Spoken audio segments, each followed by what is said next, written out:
were talking about it again last time. Rolle's theorem, mean value theorem.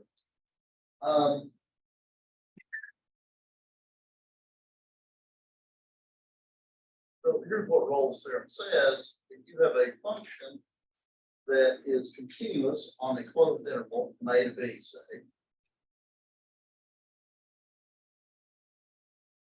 and it's differentiable, so I can't have any sharp corners in here. And if the y coordinates are equal at the endpoints, there must be some place where it's 0. And the mean value theorem is just Rolle kind of tipped a little bit.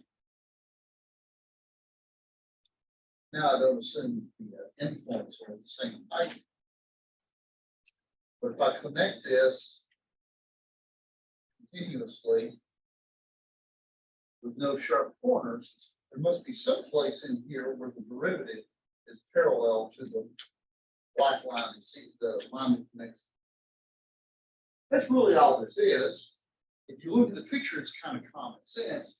I'm going to give you an application, then I'm going to show you why this is true for both of these. Then I'm going to give you a couple other theorems, and then we're going to move into doing derivatives. So, example.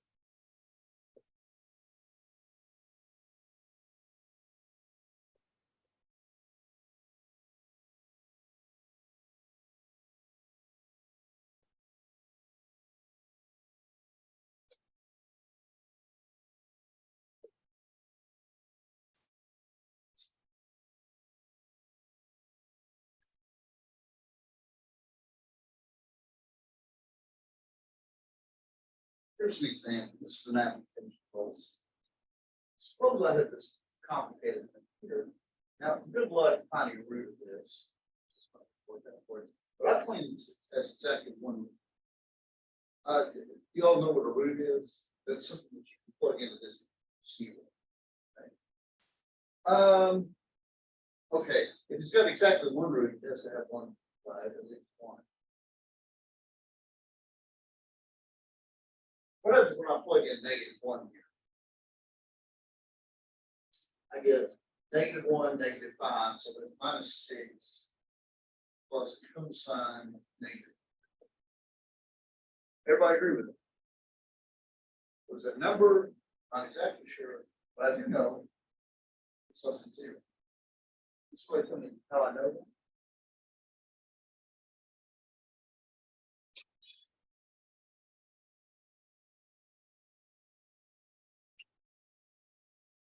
Right.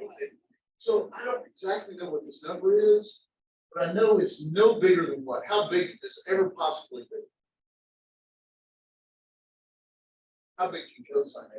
Cosine be 1. So this thing is actually no more than -5, right? So everybody agree? And f of 0, but I can figure out.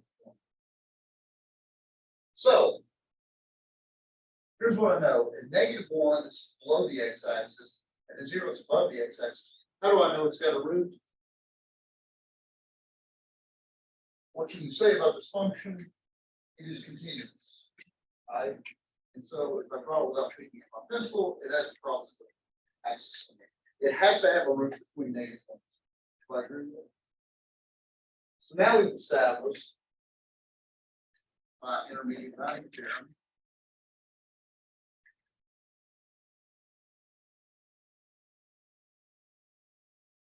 There at least one.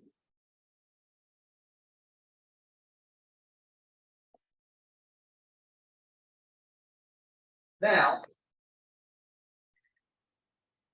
how do I know this exactly? How do I know that later then turn around and come back or is it root over here? Well, now suppose there are 2 roots. Or maybe there's even many, but if there's at least 2, I'll pick 1 or 1.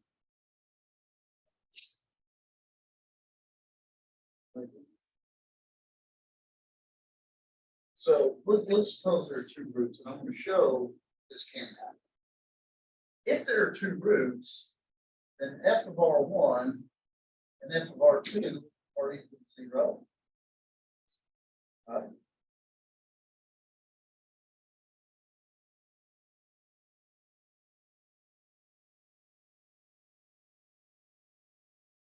And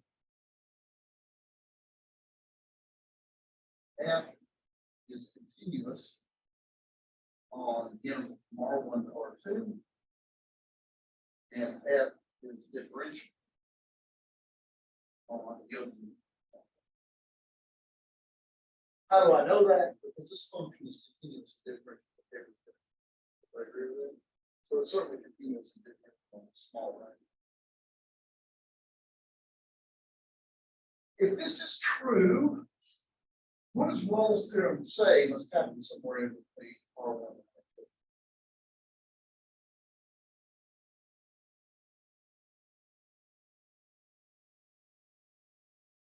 There is C.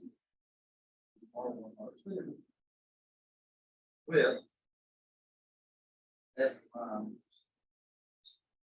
So maybe like that. Agree?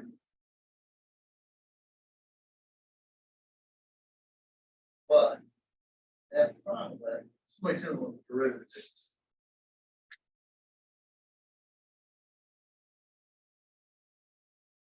Derivative.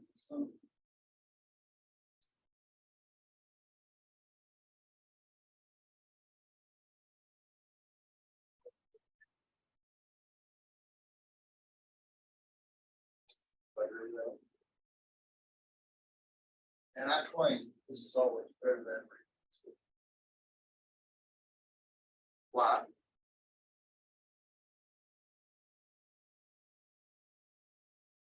What's the smallest 7x6 ever built in wildest dreams? What's it? It can be smaller, but not much. 0, right?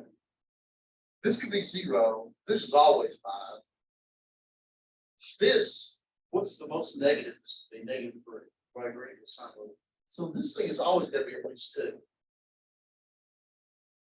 But Rolle's theorem says there must be a C with the derivative 0. So there cannot be.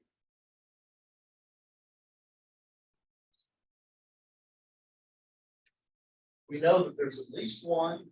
There can't be 2. So there's exactly 1 root. Everybody understand? This is kind of a neat thing because you can't solve for this root. Well, you can't get an exact answer, but you can get a numerical approximation. This shows that that's the only one. The Rolle's theorem says, hey, you've got 2 roots, there has to be close to the root of 0. Okay, any questions?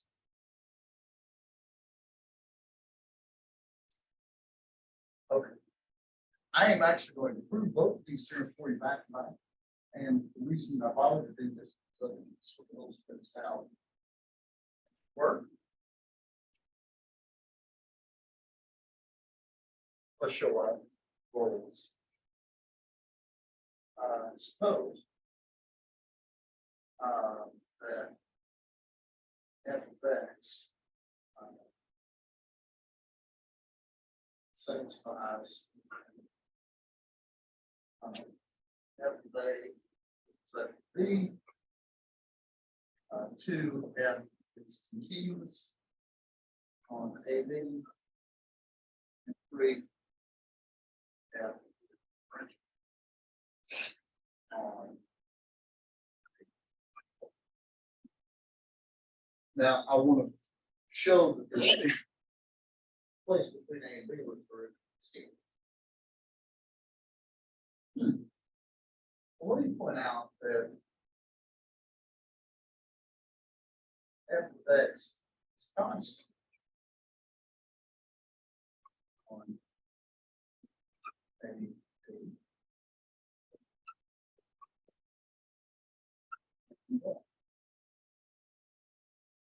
And everything. So in other words, if the value of the function is always the same on AB, it's like a horizontal line, it's derivative of 0. And so any C between A and B. Everybody agree?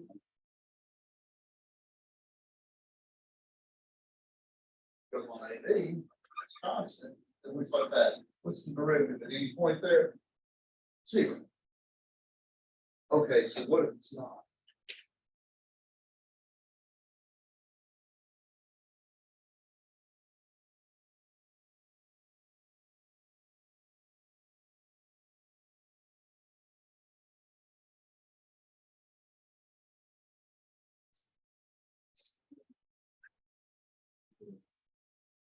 And bigger than A.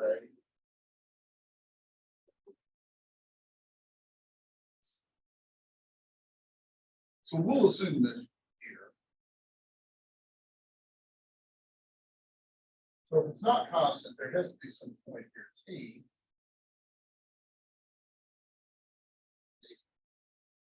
Where the value of the black coordinate is bigger. Everybody agree with it? Either there has to be one that where the black coordinate is bigger or smaller. I'll just consider the case that it's bigger. Now notice that F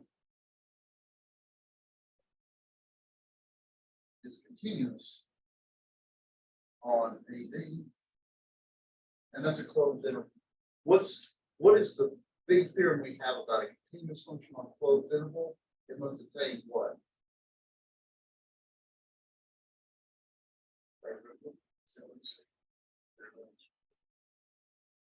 You're thinking about the mean value theorem. What about yesterday? What's the big thing? When you have a function that's continuous on a closed interval, what can you find?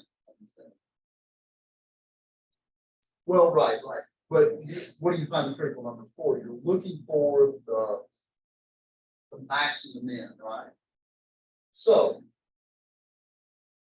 somebody explain to me why if f of t, if the y coordinate here is bigger than this, then the maximum must be somewhere inside the interval. It can't be an interval, right? Because the y coordinate here is already bigger than the endpoint. So the max is inside.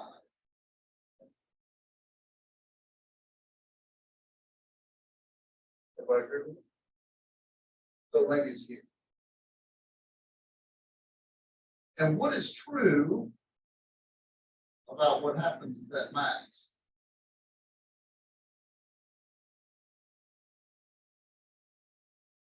Let's see. At max, C F C is a what? If you have an extrema, if you have a local extrema there, which is what it's acting inside of the local extrema, what happens at C? Well, that's right. But listen, it is critical that you remember this terminology. It's a critical number, right?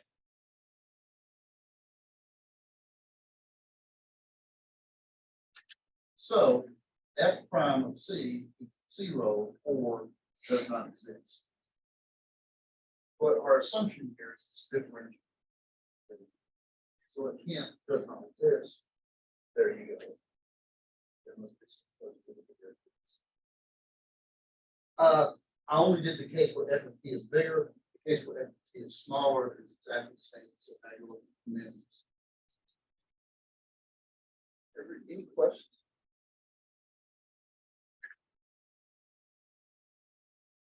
Okay. Now, without even missing a beat, I'm going to prove the mean value. And this is kind of cool. Remember how I said, to get the mean value theorem, you just take rolls and twist it. See how it kind of twisted the line up like this? Let me show you how to twist it. Let H max equal F max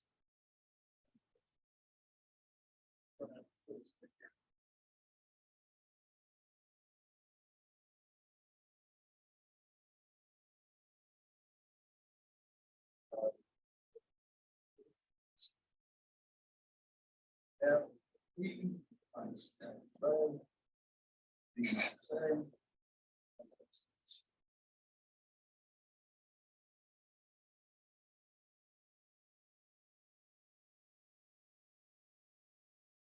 By the way, this piece here, this looks like crazy gobbledygook.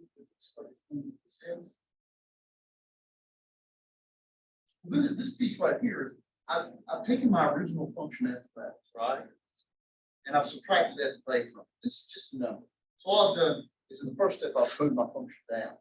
And then I've subtracted a line from it, right? Because this is just a number times x minus a. So this piece right here is a line, right?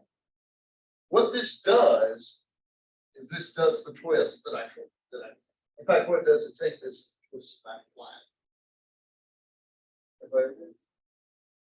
So this is kind of where this is. You take your original function f of x, subtract whatever f of a is, that translates that back down to the origin, and then you subtract this line forward, and this is basically flattening out. Let me make a couple of observations.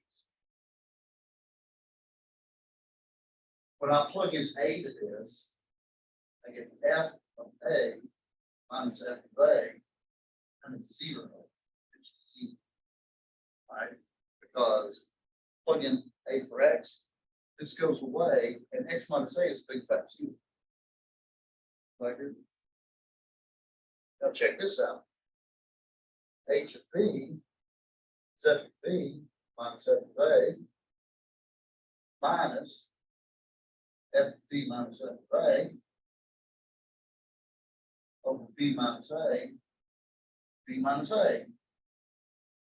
Now, what happens to b minus a here? These cancel. So I have f of b minus f of a minus f of b minus f of a.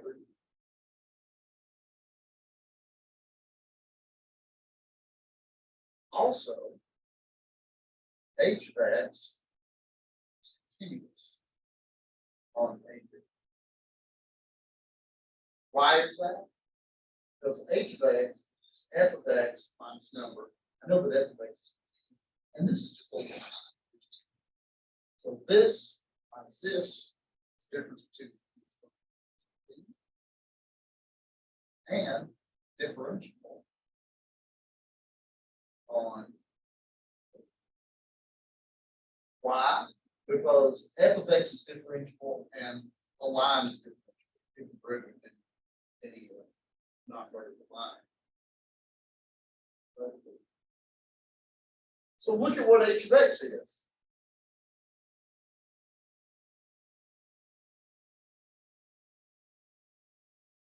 H satisfies the hypothesis Rolle's theorem. It's continuous, differentiable, and the value at the endpoints is the same.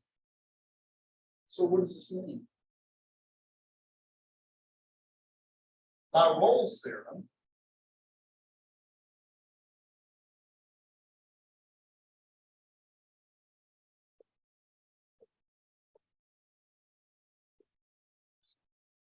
there is C with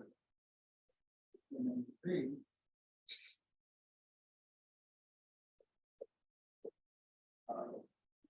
H prime C.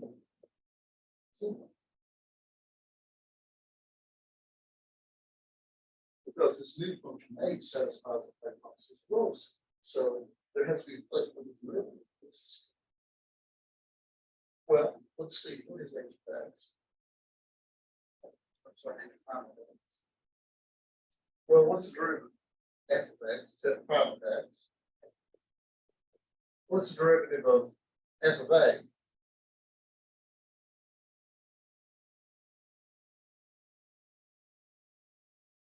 This is just a number. So its derivative is c. What's the derivative of this thing? Well, what's the derivative of x? 1, right? And everything else here is number. So the derivative of this, think of this way. This is minus mx minus m times negative a. So this is just a line with slope, whatever this is. Its derivative is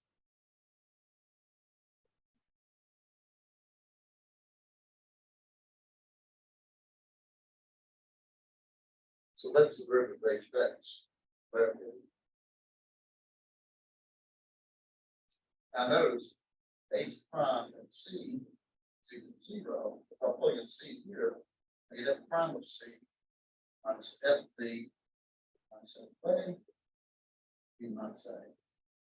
So I get f prime of c fb fa b minus a. B minus a.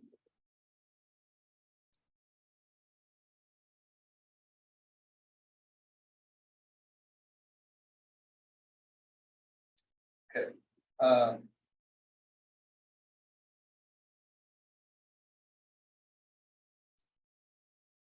Let me give you another application of the mean value theorem.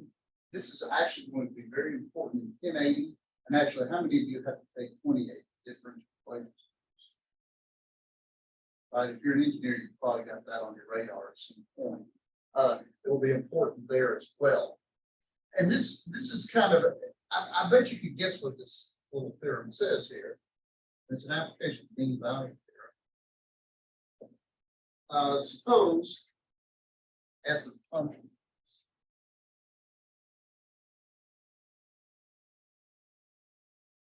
That's function.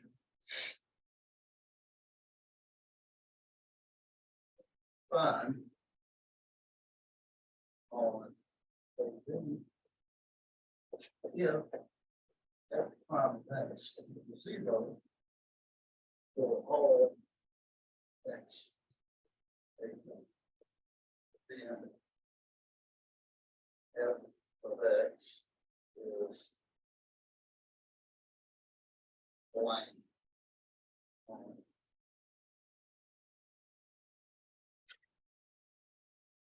So suppose you have a function. I'm almost simple. Suppose you take this derivative, it's always 0. What do you suppose is true about this function?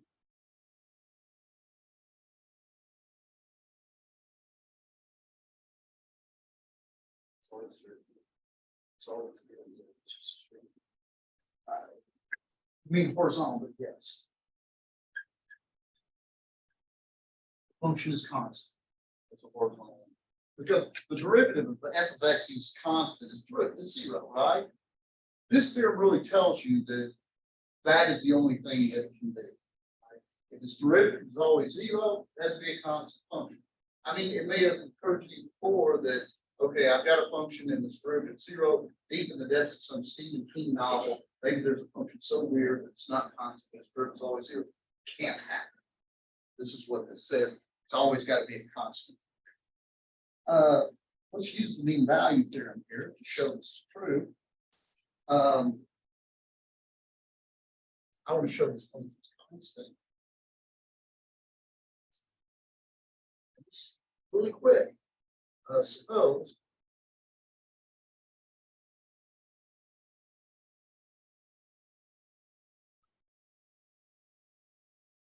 pick any two values of x between a and b.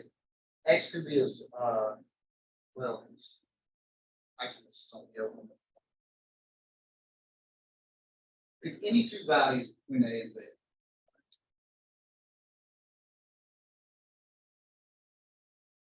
X1 and X2. Now, notice that f of x is differentiable on x1, x2. Why is that? Because I know its derivative is 0, right? Its derivative exists, so it's differentiable, right? I mean, that's what we said. And it's continuous.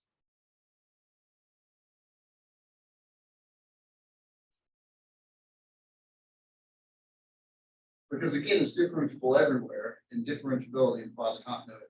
But y'all remember that from 1040 that it's differentiable everywhere. So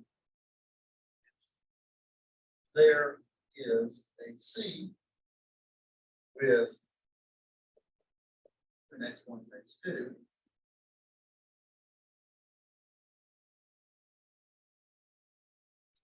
With f prime of C is f x2 minus fx1 over x2 minus x2. That's what the mean value is. Well, what is that final state? What do we assume that was?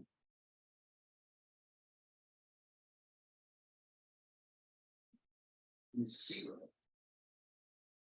So I have this thing is x1 minus x2 is not 0 because they're different. You assume that. So f of x2 minus f of x1 0. So f of x1 and f of x2 are equal. So the function's constant, because what we've shown is for any 2 points in there, the value of the function is always the same. Right? And this one will come up, and I'm not going to show this because it's pretty easy, but corollary. If f of x and g of x are functions. On AB and f prime of x, prime of x. So suppose you have two different functions, f and g, and they have the same derivative. What do you suppose that means about the two functions? So let me ask you this first. Do if two functions have the same derivative, do they have to be the same? Can you give me an example of two different functions that have the same derivative?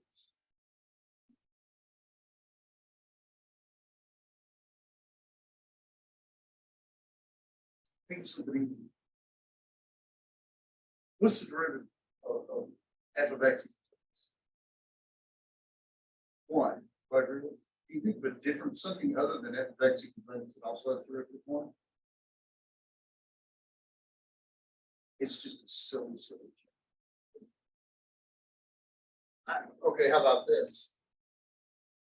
Derivative of x is 1. Right?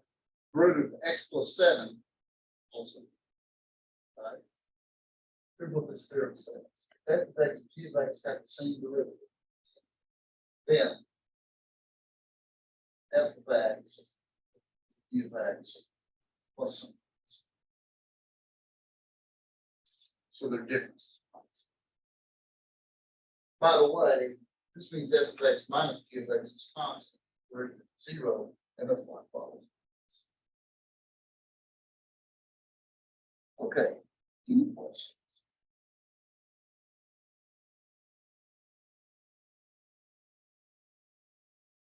Okay. Yes. So basically you're saying, I'm understanding correctly, you're looking to see if it matches those three.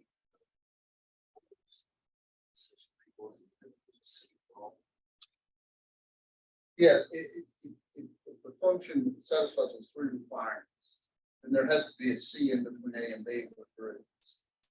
But the mean value theorem is actually more general because the mean value theorem says that all you need is for it to be continuous on the closed interval and differential on the open interval. And there will be a point where the slope of the tangent is parallel to the slope of the line that connects to the. So we're going to get the derivative, say, 0. Well, this is a theorem that we're going to use. It's not really a procedure, right? I mean, you should look at the problem in your homework. The problems that say verify Rolle's theorem, I've always found a bit obnoxious because I mean, you just bother to prove it's true. I don't know why you verify it. Basically, those problems there are practiced in algebraic and calculus manipulation. Like take a derivative, find a place where the slope of the tangent is 0, or take a derivative to find out where there's a point where it's parallel. And it's all stuff that you could actually perform. What we're going to do now is this is kind of the big kind of the cherry on top for this section here. Before the next exam. And what we're aiming for is to be able to maybe give you a function, you'd be able to draw it, see what the thing looks like. What is the behavior? And so what we're going to do is we're going to talk about what derivatives tell us.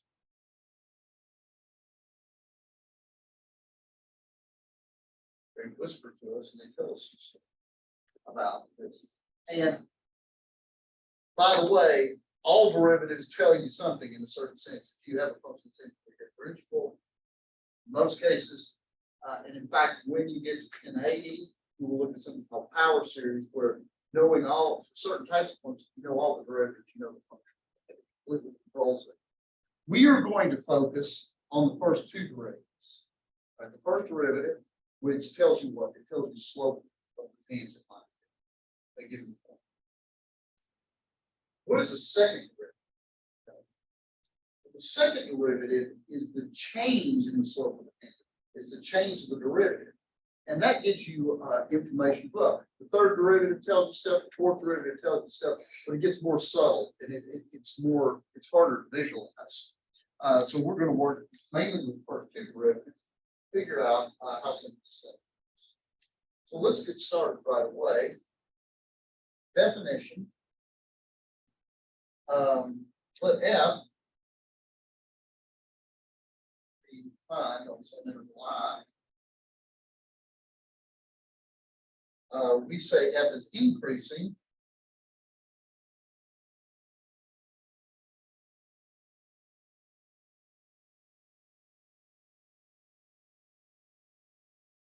If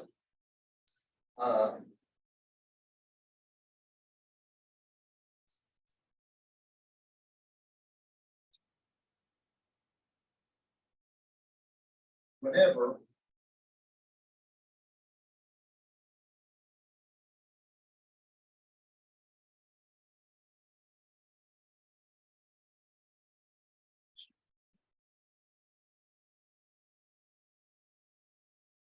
and F is decreasing,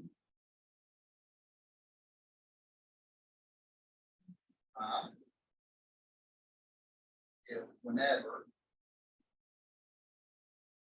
x1 plus x2 I, then F x1 greater than x. Okay, so let me draw you a picture of this. I mean, this is kind of the correct mathematical way to say this. Let me illustrate it.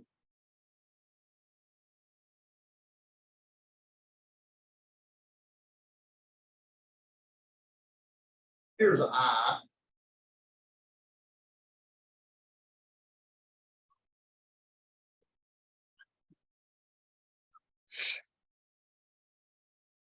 What this says in the definition for increase is whenever you go from left to right, x1 is smaller than x2, left to right, the function grows.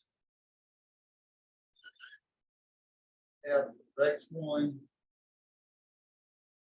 F of x2. And this has to apply for every pair of points. So what it means to be increasing means going up. In any pair of elements, as you go from left to right, you're going up.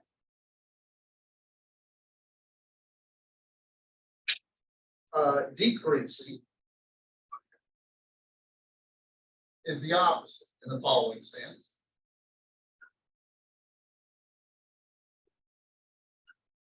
When you go from left to right, you get smaller.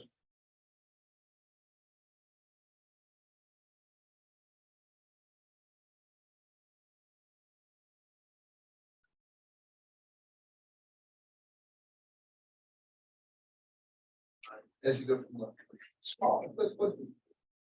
So that's all this means. And if you think about it, if I were to ask you a question, if I just draw it, just give some facts and say, okay, draw this, then knowing where it goes up and where it goes down where it's increasing, decreasing, is an important piece. Puzzle.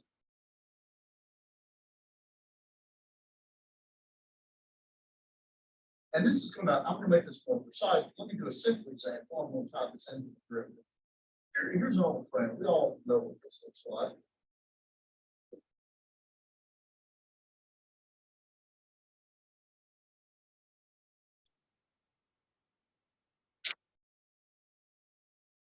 More or less.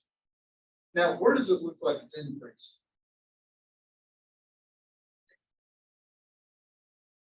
I agree.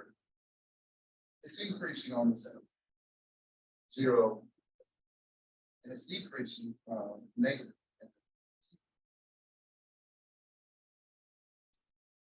Now, the derivative does to that. What happens to the derivative over here? It's positive, slopes and positive. And that's kind of an indicator of functions. What happens to the derivative over here? Slopes and negative, and that's an indication of that. So the derivatives actually are a primary tool for figuring out where functions are going up, where they're going down, right? We can use it, and that we can use that information already, just derivative information, give a pretty rough sketch. We're going to talk about the second derivative, make it a little bit more artistic.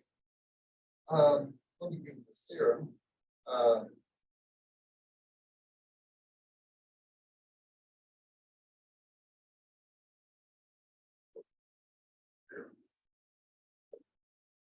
If F is continuous on MVT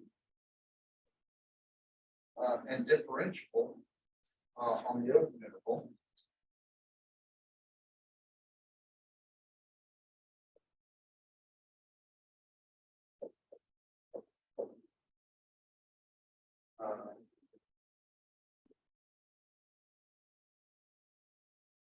well, actually, let's suppose that's if f prime of x is greater than 0,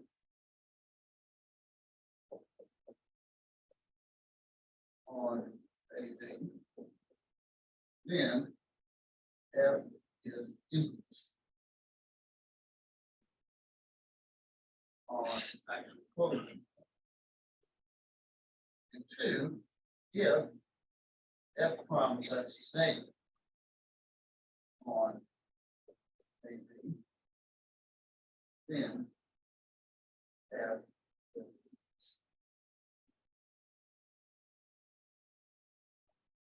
well, given this example, it's probably not too surprising.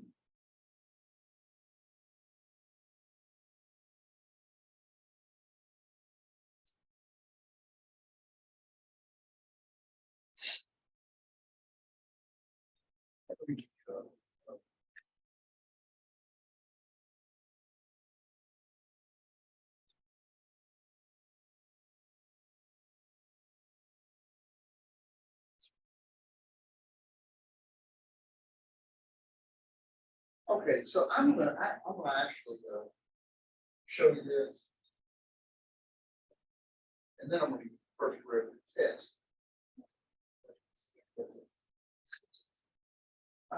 By the way, given the way that I state this theorem, I'm going to prove this is true. I'm going to prove that if the derivative positive, then it's increasing. I'm not going to prove the second one because see this yourself, fine, but because the idea is exactly the same. I'm going to prove the first statement. If the derivative is positive, then it's increasing. Given the way that I set this thing up, what do you suppose is the tool that I'm going to use to prove this? Do these hypotheses mean anything to them? Yeah. So we're going to use the mean value. So I want to show that if the derivative is positive, And this sucker is increasing. And see if you can do the second. It's almost the same. And this is actually quite short.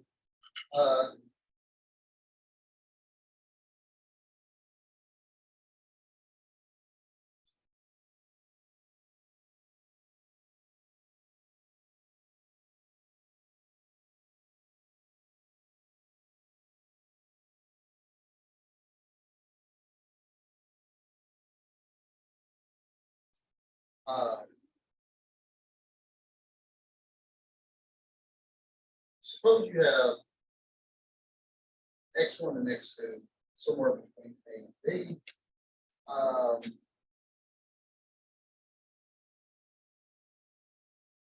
Then F satisfies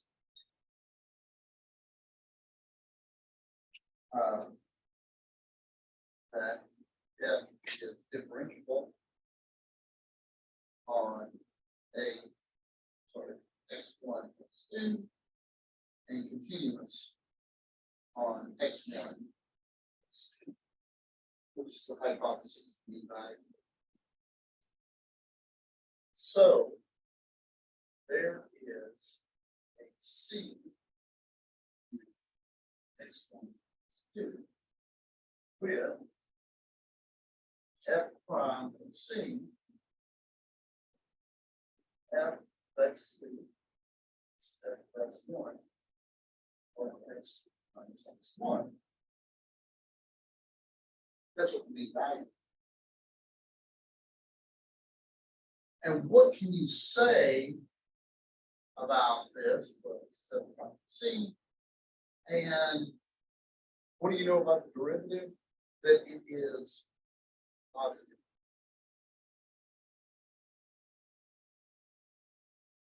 So let me kind of analyze this here.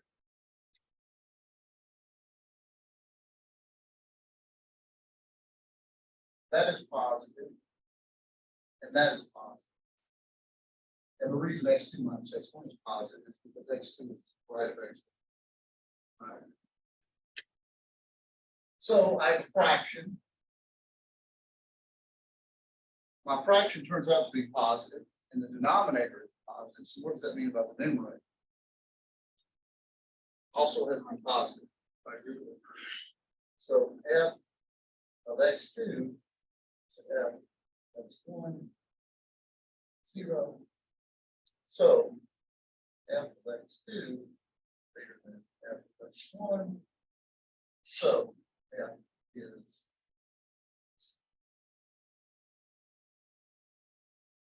so that's why that works.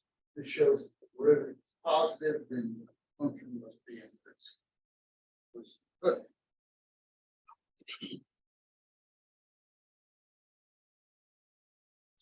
How many of you had calculus in high school? How many of you, when you were in high school, did the second derivative test? Where you tried to figure out if something was maximum or minimum by plugging in some second derivative? Well, that's fine. We're going to show this. The second derivative test, a lot of people, especially if you had a decent high school course, might have seen this. I find the second derivative test to be a little bit unsatisfactory, flawed. The problem with the second derivative test is there are certain instances where it works really well, but you need a lot more assumptions in the first derivative test.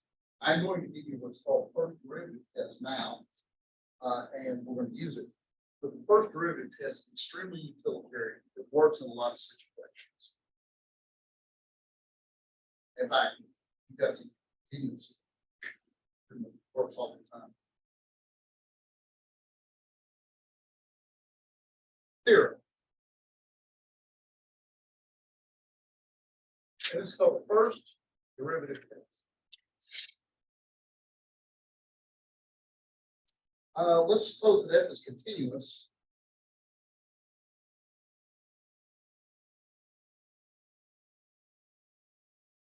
Suppose F of X is continuous on an interval containing C. And we'll suppose that on this interval, it's also differentiable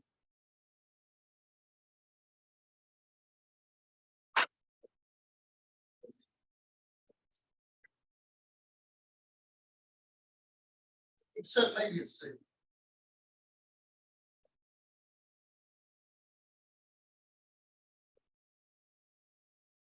So I don't even demand that the function be differentiable to C, so it might be pointy there. All I demand is, if it's not differentiable at C, then it has to be differentiable in some smaller interval bound.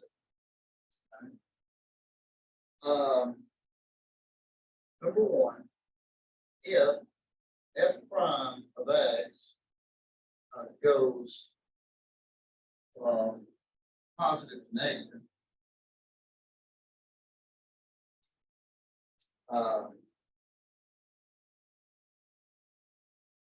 as passed through C,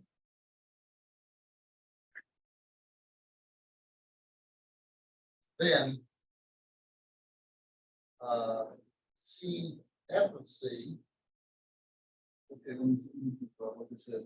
The derivative goes from positive to negative, so you're going up and going down is a local max.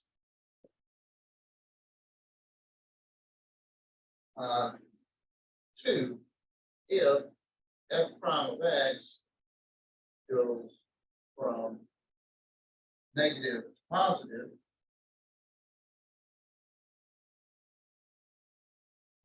that's C.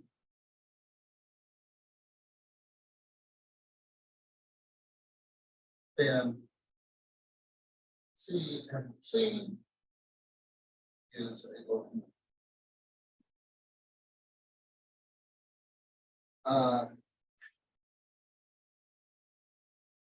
If no sign change as you pass through C,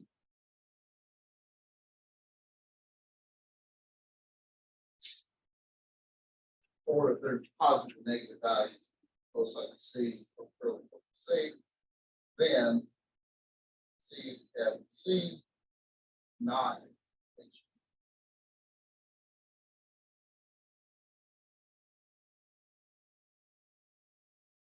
Okay.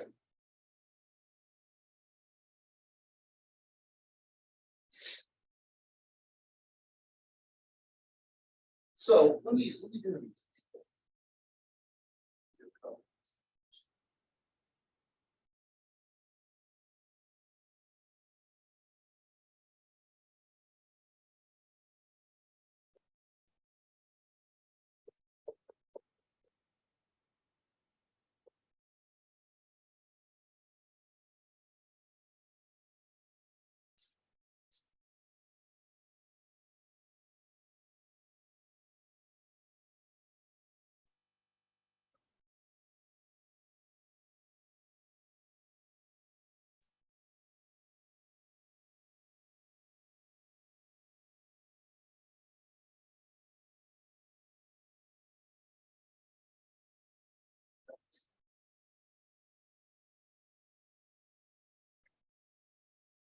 Let's sketch this.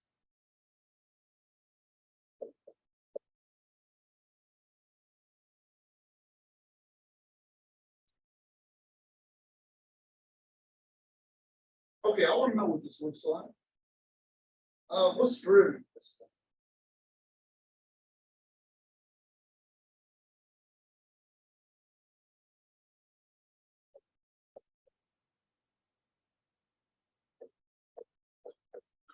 Okay. Let me factor this just to make my life a little easier. So, okay, can you get your eyeballs on this?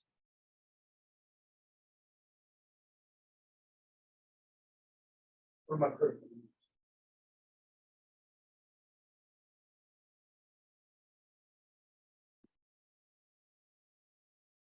Remember, critical number.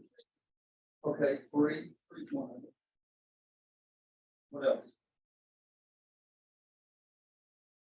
2 more.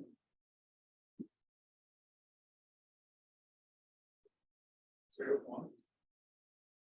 Therefore 1. Okay.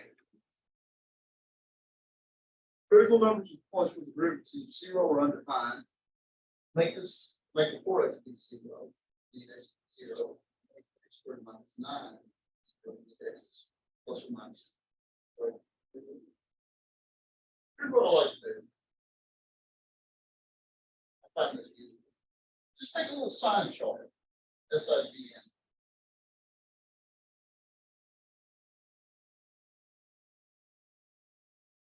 Okay. What happens if you're left -3? What's the SIGN?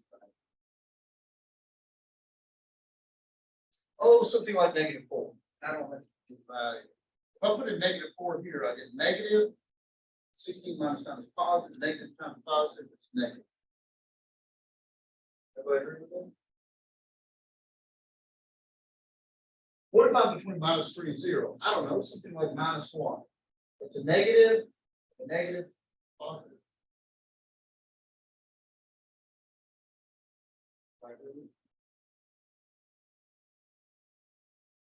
What about between 0 and 3? Something like 1. That's positive, negative. And what about to the right of 3? Something like a 0, positive.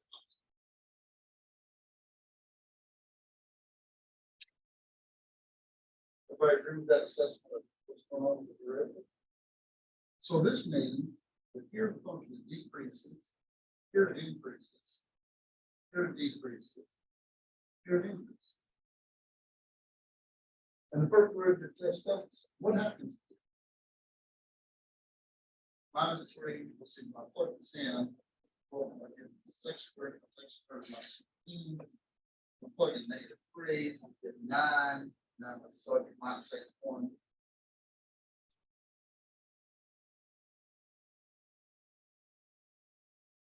What happens here? Decrease. So as you go, this way it goes down, then up. What happens here? There's a special kind of point.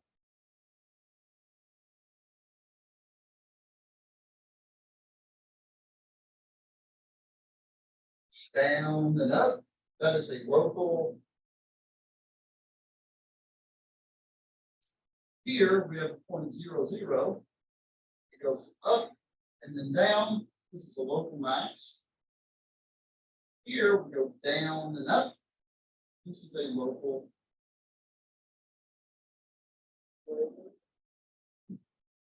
So I can sketch. I think I can get a pretty decent picture of this. -3 minus 81.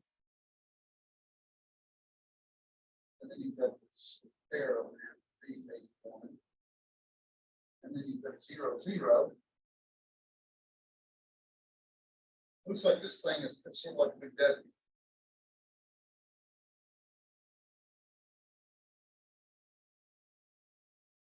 And I think that's a pretty good picture given the information.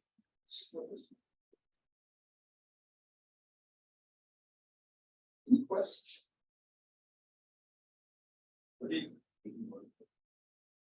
I'm plugging into the function. Oh.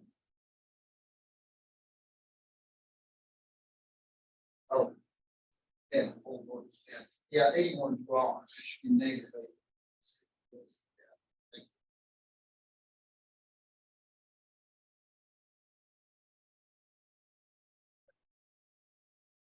Questions?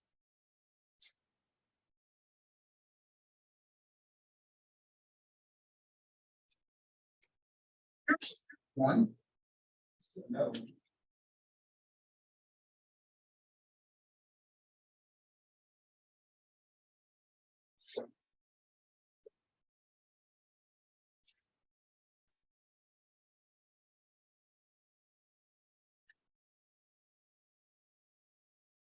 Let's sketch this.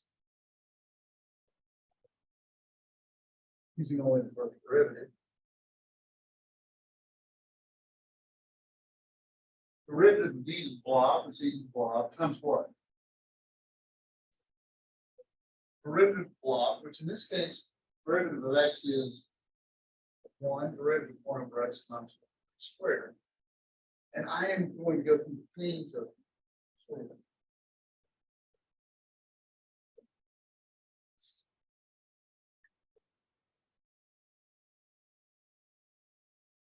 Okay, so give me some critical numbers.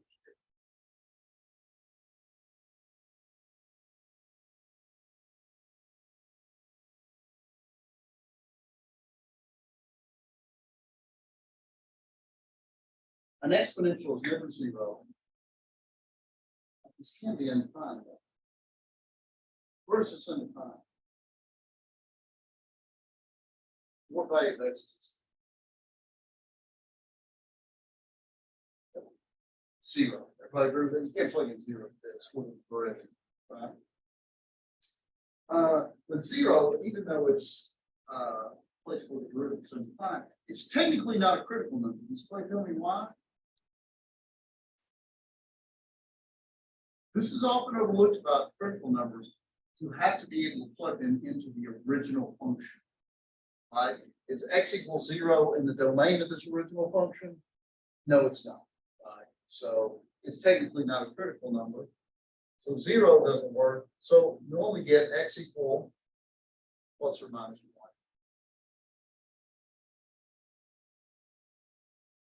1. Now, when I make my derivative chart, even though 0 is not a critical number, I'm going to put it on there.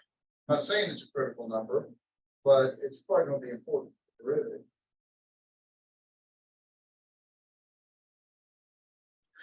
Now we got to figure out where this is positive and negative, right? And this looks pretty intimidating, but it's not. I'll tell you why. What can you say about e to the x plus 1 over x? It is always positive. Everybody agree? I don't care what that exponent is, either whatever kind. And that is always positive.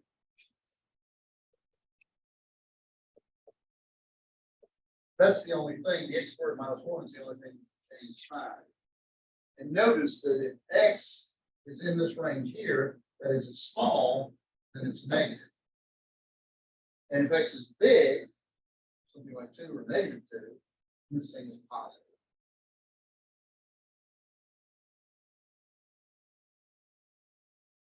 So what happens, for example, at 1? This is the point 1 e to the 2. This is a local point.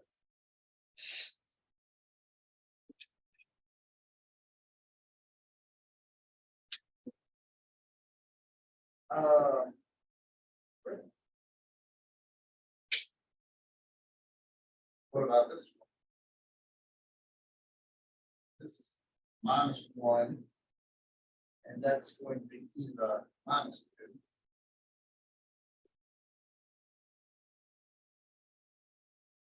2. Up, down, below the line, right?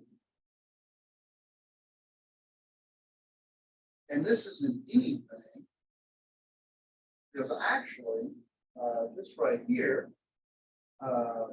isn't in the domain of function. Anybody want to guess what happens?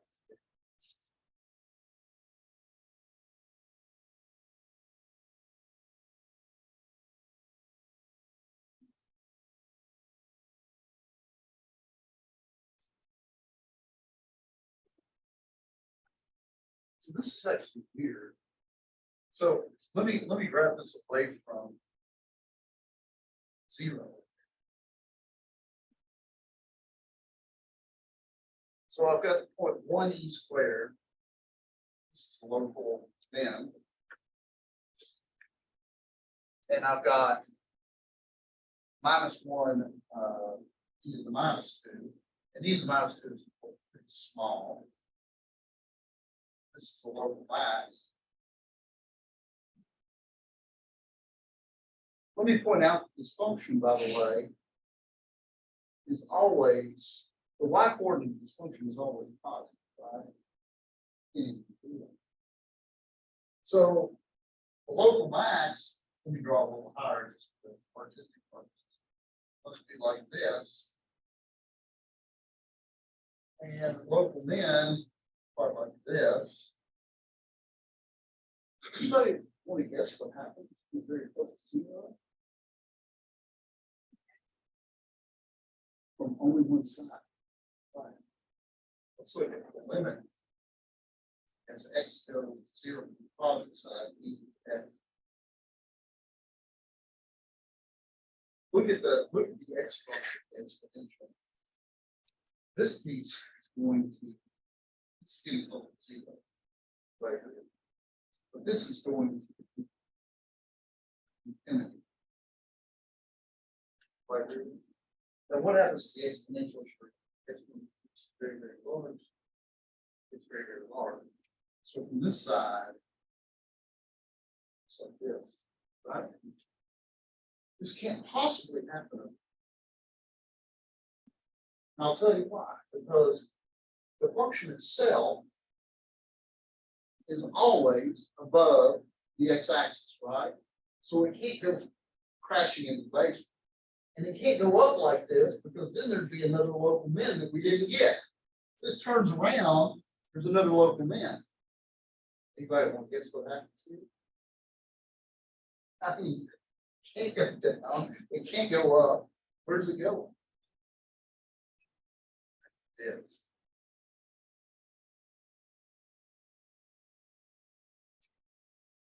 What happens to this? Now x is going to 0 from the minus side, so it's slightly negative. This piece is still going to 0, right? So it kind of doesn't affect. What happens to 1 over x as you go, as x goes to 0, the negative side? This is going to negative infinity. What happens to e to a power as your power goes to negative infinity? It's getting very, very small. Think of this, it's a reciprocal. Notice that when the exponent is getting big, it's very large, right? What's the reciprocal of very large? Very small. So this proves it down here and never gets there. Have you ever seen a formula that looks like that, just one formula here? Notice it's got a hole. Yes. That's from the first derivative test, right? Because what happens is you're decreasing, you're increasing, and then decreasing. Continue to decrease, and then you increase. Notice this is reflected here. You increase up to this modest local max, and then you decrease, still decreasing local min. That's the first derivative test.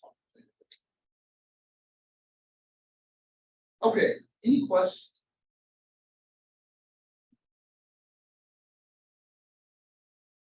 Okay, let me talk a little bit about concavity.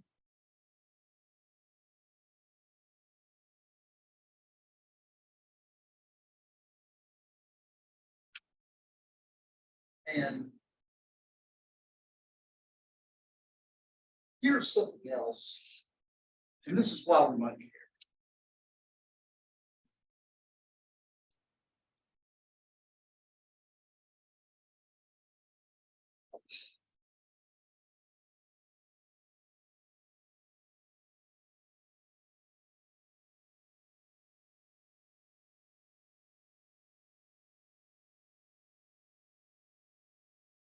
By the way, if the derivative, this is a and b.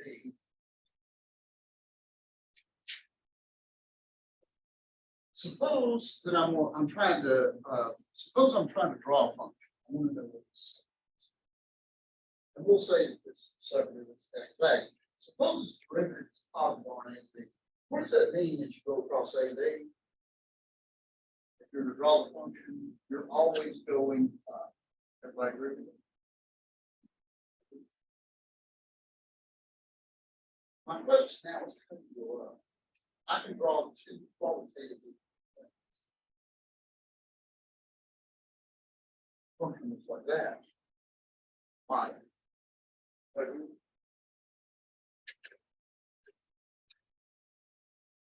See if I think a different way. I mean, honestly, what's different? Fine, I'll be back. Or it might be more wiggly.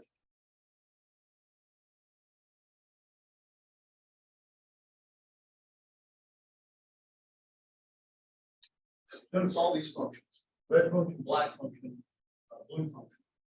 they all satisfy this. They're increasing. You know, but they look qualitative. And for sure, I probably want to know which one of these kind of dysfunctions is important, whatever study I'm doing, whatever. I want to know which is which. And this is the second derivative can tell us a little bit about this. Let me forget about the Wiggin and this. See if you all, so there, let's take two alternatives here. Let's go up like this. And let's go up like this.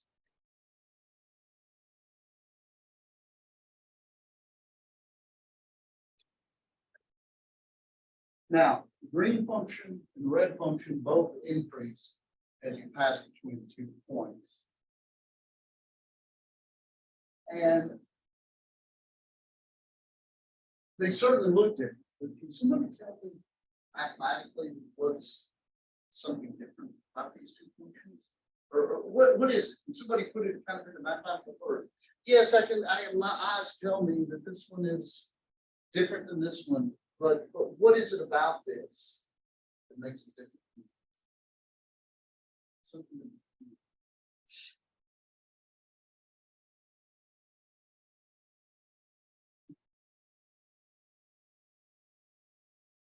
Right. The slope here actually sort of changes. The slope here is increasing each building. Right? Notice that the slope is always positive, but it's actually increasing. Notice what happens to the slope as you go from here to here. That's right. The slope is always positive. Let me ask you this.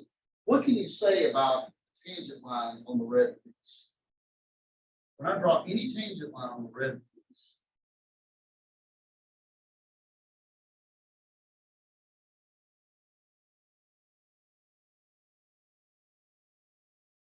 the tangent lines are always above it. Right? The black tangent lines are always above that red piece. What happens here? Tangent lines are always below it.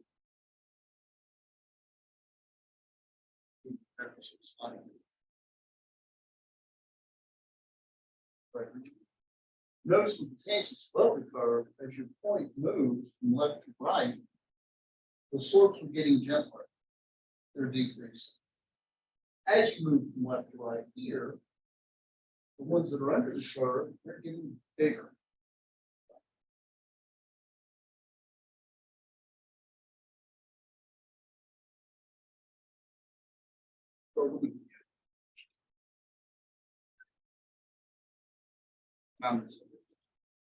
Yeah.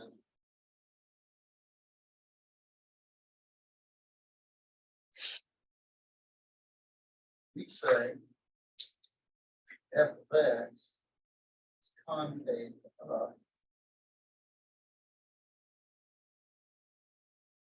on interval a b.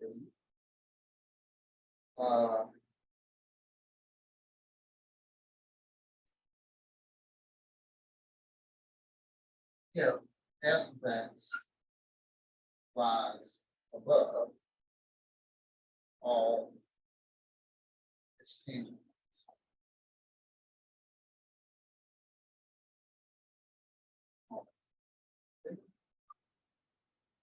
We say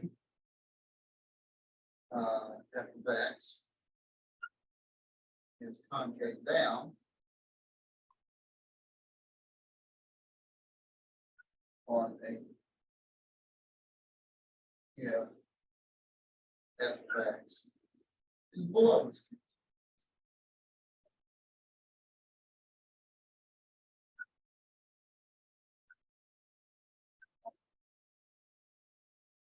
Let me give you kind of a simple form of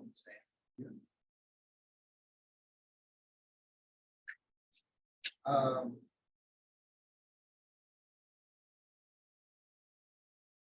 Let's look at f of x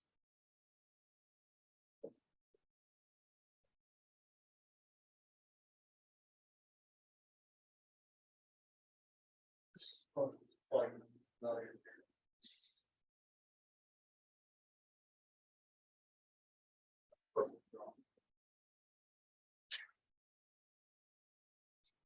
Notice f prime of x is 3x squared, and f double prime of x is 6x. Which we need. Notice that over here, we were concave up.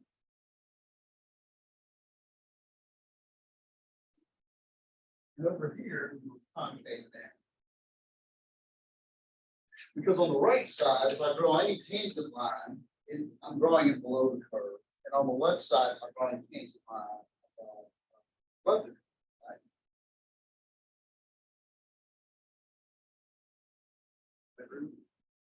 And by the way, the derivative says it's always increasing. Right? What's the slope of the tangent at 0? Oh, that's 0, 0, right? And it seems, doesn't it seem like the x-axis is the tangent line there? Notice 0 is the only kind of effective point because there's a tangent line at 0, it pierces the function, right? On this side, the tangent line is above, and on this side.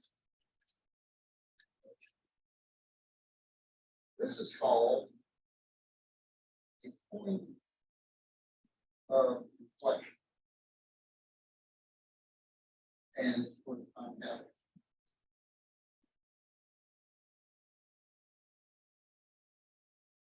So when you hear the word point of the terminology point of inflection, that's what is meant.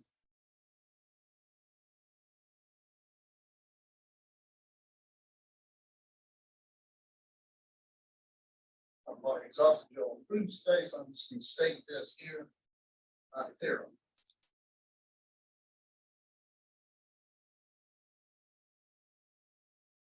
And this is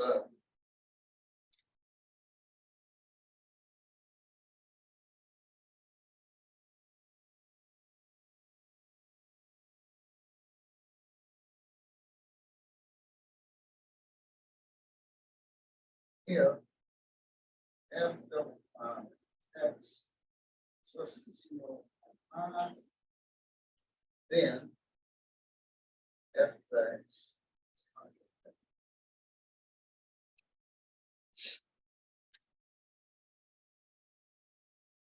And if f of x varies, then f of x is finite.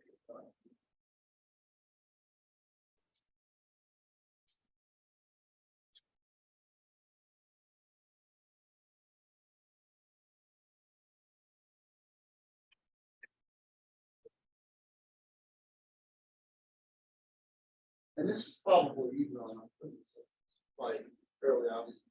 I have noticed that here's what happens.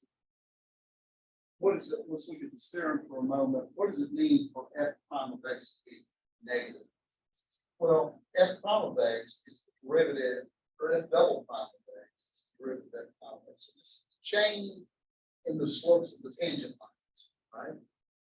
So what does it mean for f double prime of x to be 0? It means the change in the slope of tangent lines is positive.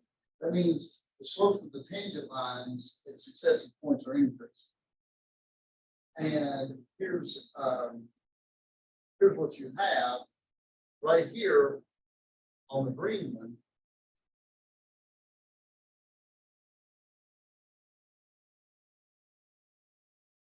Change in the slope of the tangent line is increasing. Right? As you move from left to right, they're getting steep. On the red one, and here we have concave down and concave up.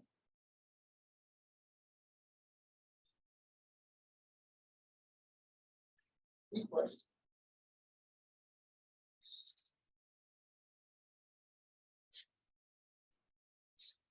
Okay. Let me give you the second derivative test that I teased with you earlier. And then I'm going to do a couple of more sketchy examples using both the first and the second derivative. So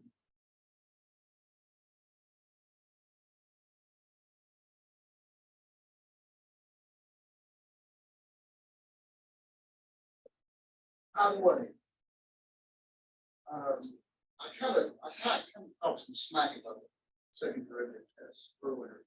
I almost never use the second derivative test when I do curve sketching, because when I do curve sketching, I've already got the results I need from the first derivative, which tell me more. So the question is why do I bring this up? I only bring it up with all of math, but that's part of it. But the place where the second derivative test that I have found that is most useful will actually be later in this chapter when we do optimization. Because there's some problems where this makes it really easy to verify that things are giving you a maximum or a minimum. But for curve sketching, I usually don't use it that much. But I will tell it to you so you can use it later. You'll see when I write in this slide, I use it this one. Suppose f double prime of x is continuous on integral things.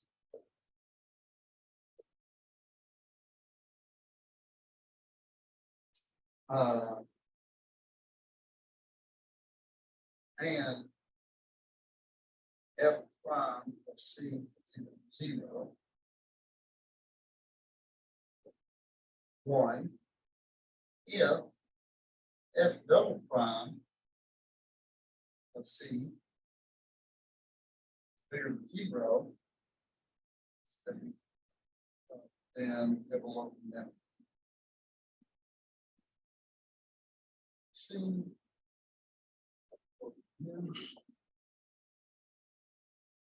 two if f double prime c plus 0, then C f of c is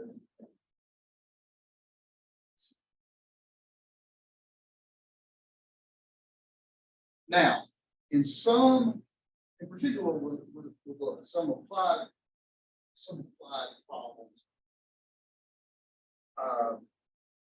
This is actually useful because in certain specific cases it's quicker.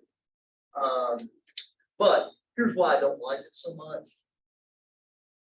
The first derivative test doesn't even assume that f prime of c exists. It's much more general. Here, you have to suppose the second derivative is continuous. Not only do you have to assume that the second derivative exists, which implies the first derivative exists, in fact, implies the first derivative is differentiable, you have to assume the second derivative is continuous. So that's, in the big scheme of things, fairly strong. And f prime c is 0. So you've got a critical number here. Here's another failure. F double prime c positive, then you get a local min. It's negative, then you get a local max. What if you get 0? Didn't work, right? And you got to start over. So those are a couple of failings of this, but it's kind of good for optimization. So put that in your bag of tricks. Okay, I want to look at a couple of examples.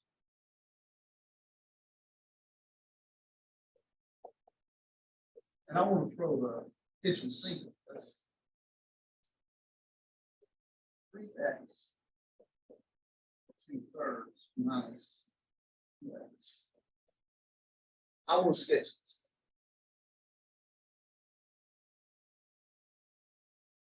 Notice the domain of this function is everything, right? I don't expect to get any vertical asymptotic because I can plug anything in this. Even negative numbers. So I can take the root of negative. Okay, so let me collect a couple of derivatives. By the way, such a cube, this is x to the 2/3 times 3 minus 2x 1/3. Yes. The derivative of this is 2x minus 1/3 minus 2, which is 2x 1/3.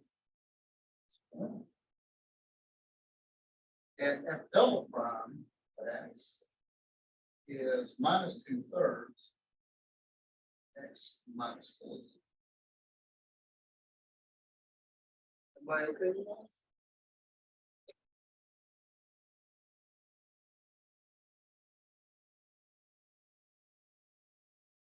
Okay, let's do a first derivative analysis first.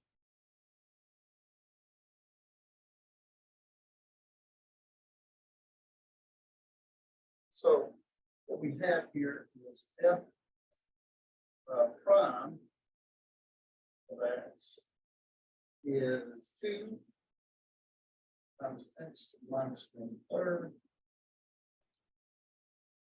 The first thing I need is like a critical numbers here. So where's the 7 prime?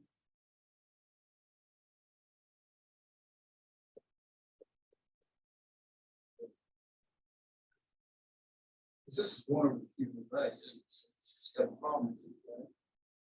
And also the x minus 1/3 minus 1 equals 0. So this means that x minus 1/3 1. So this means take the reciprocal both sides 1. So x is the critical numbers x equals 1 and 0. And I'm going to put a star here, 0, for the following sense. 0 is in the domain of this, but that means that there's funny business happening at 0, right? I do not expect a horizontal tangent line at 0. I expect a horizontal tangent line at 1, but not here. Now let's do a sign chart analysis here.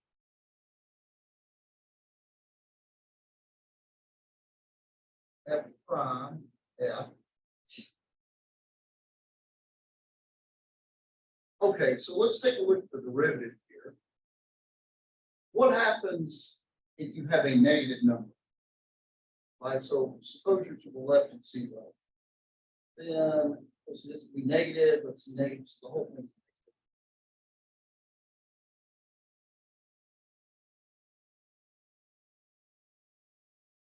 What happens if you have a tiny positive number? And that's going to be a huge positive number. So that's going to be positive here. And now what happens if you have something beyond 1, like 1,000,000? Well, let's see. The cube root of 1,000,000, you take the reciprocal very small, this can be negative. So 0, 0 is decreasing, increasing, decreasing. 0, 0 is a local min.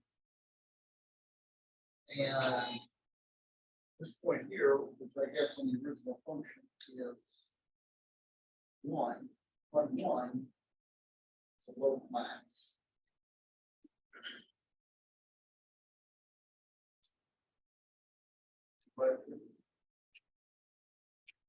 Okay, what's the second derivative?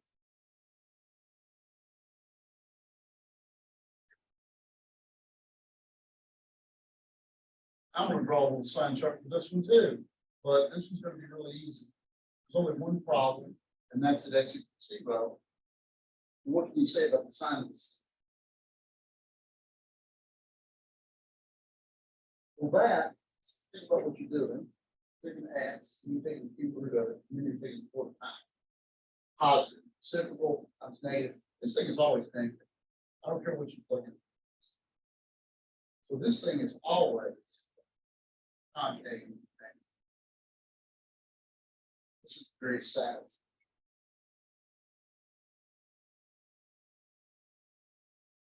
Let's see if we can draw a picture of this.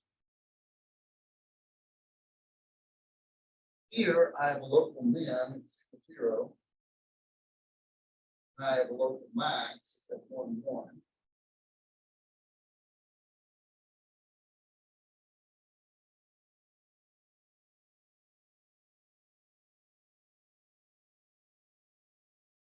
Now, this function is always concave down. So what happens until I get to 0, it's decreasing and it's always unhappy. And as I leave this, it starts to increase. So it goes down, up, but it's unhappy on both sides. What are you supposed to switch? What's happening?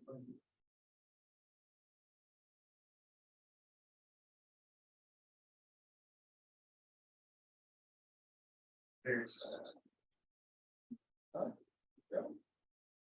Minus. Down.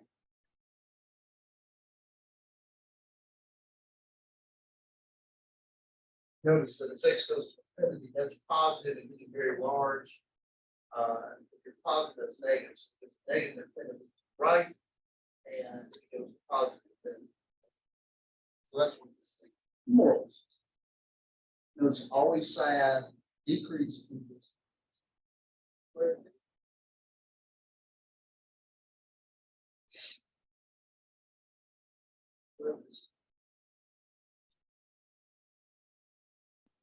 Okay, let's do one more. Take this. You know what I'm gonna do? Honest. I'm gonna do that. Just so this is going to be x 1/3.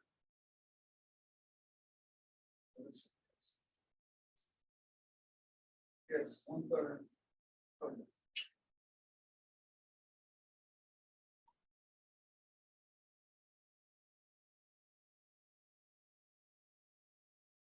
See what happens now. That's fine with x. This is going to be x to the minus 2/3 minus 2. So this is actually, I'm going to write this.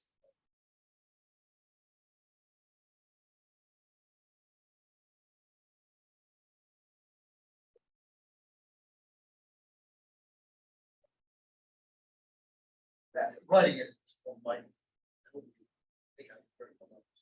better.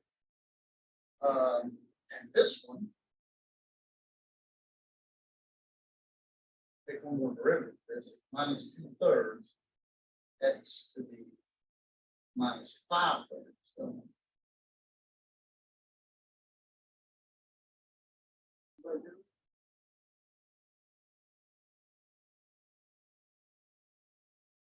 any questions?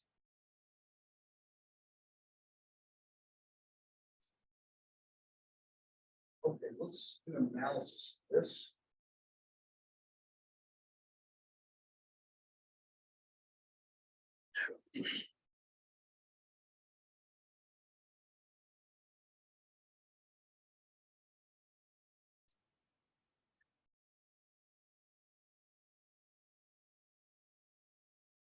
Okay. Where is this thing undefined?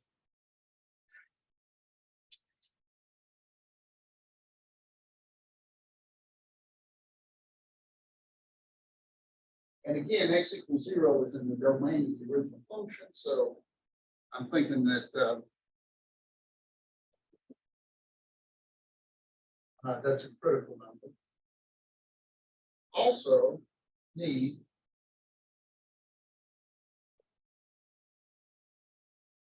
so this means x to the 2/3 equals 1, which means if I cube both sides, x squared is 1, and x equals +4 minus 1. So actually I get 3 critical numbers. -1, 0, 1. Again, I'm on some funny business here. Because the derivative, I don't expect a 0 to change. So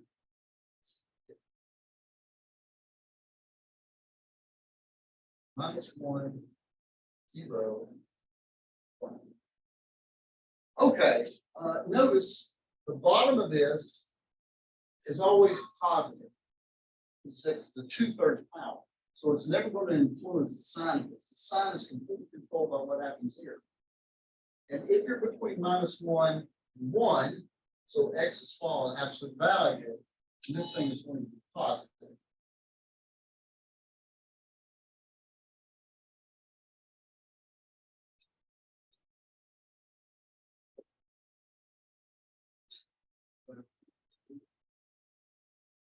What happens if you've got a number that's very large, zillions and zillions, that's 1 minus q negative, it's negative. And say here. So this is decreasing, increasing, increasing, decreasing.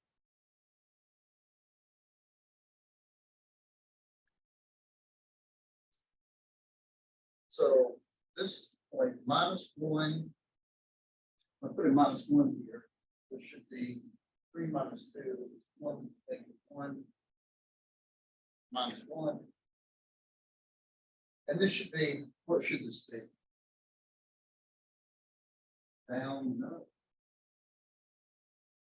Say local.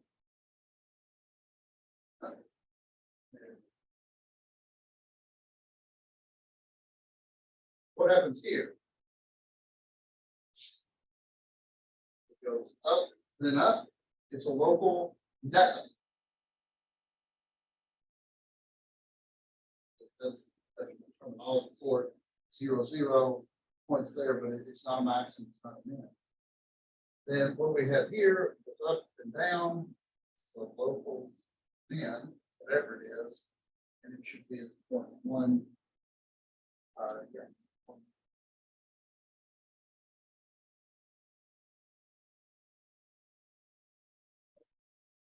But up and down, it's 0.5.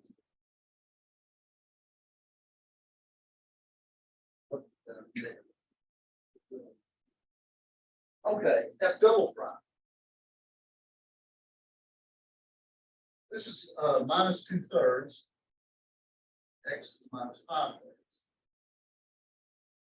This only has one point we're looking at, namely zero. Now notice when X is negative, this is a big fat negative, and -5. And when X is positive, this is negative. So it goes concave up and then concave down. So actually, 0, 0, point of inflection. Because actually the function changes from concave up to concave down. So let's see. Again, I'm going to ask you what happens at 0, 0. I've got 0, 0, which should be a point of inflection. I've got -1, -1. This should be a local min. And I have 1, 1, which should be a local max.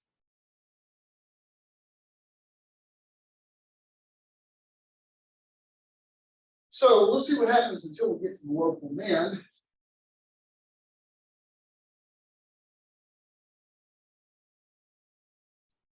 Let's see, my function is going down. And it's always very happy. X, 3, X, third.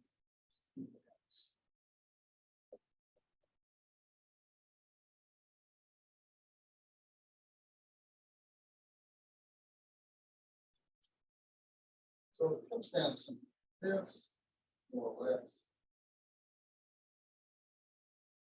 Always happy. See the happiness of the function, right? And then what happens in here?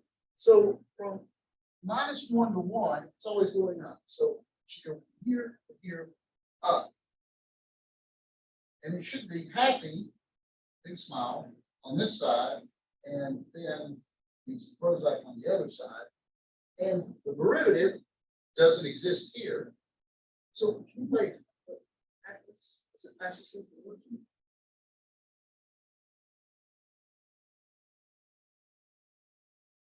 right? This is a critical point for the derivative. So the derivative doesn't exist.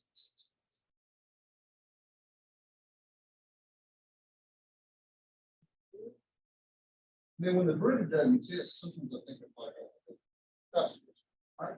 But that can't be right because it's supposed to keep going up. What are you supposed to have? What's that? No, that's another possibility, right? But unfortunately, see, look, the functions divide everything. Look at 0. What's the one kind of line that doesn't have a slope? All lines have a slope that you can attach a number to, one exception. That's right. We've got a vertical speed. So here's what happened. Increasing, very happy, very happy. Very happy vertical pendulum. Oh my gosh, that vertical pendulum first crap out of me. And so that way. Vertical pendulum. And see. And so really our product better possible.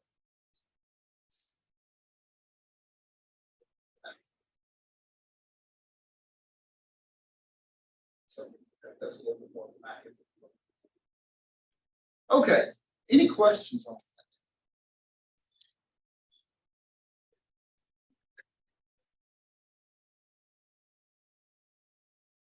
Oh, right, right. So what we have here is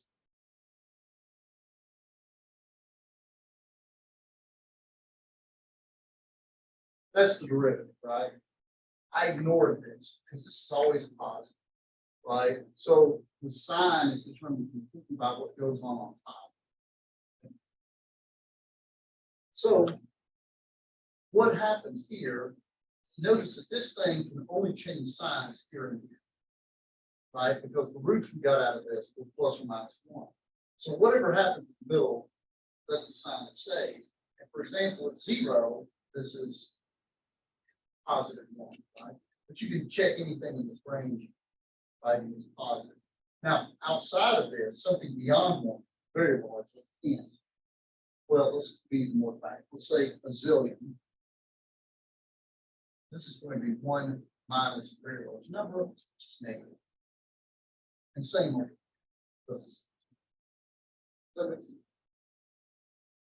Okay, other questions? Okay, so let's do the quiz thing.